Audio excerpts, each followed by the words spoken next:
Malları ya tör kucağıya geçiverin doğrama kayındır. Selamun aleyküm. Selamun aleyküm. Aleykümselam. Oğlum Fatih. Ya şu oğlum Fatma Geldin mi? Ha geldim. İşte ya.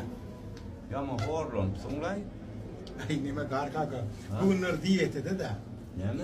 Diyetede. Diyette takmaya mı? Ha diyete takmaya. Peyda edeceğim mi? Ha yerötte.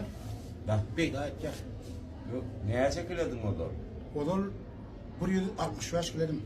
Buraya 65 kilo. Ha Diyete neye çavatlar ver tutacağım? 3 ay ver tutyan diyete. 3 ay. 3 ay oldu o. Be. O iyi peyda edeceğim. Niye iyi peyda atayım? Ay şu 3 ayda 5 kilo ayırdım. 3 ayda 5 kilo. 3 ayda 5 kilo. 165 kilo de. Ha o 165 kilodan 5 kilo ayırdım. Ay tanktan bir kayırla ne al otur da ya. Ay o şu an yalrak da.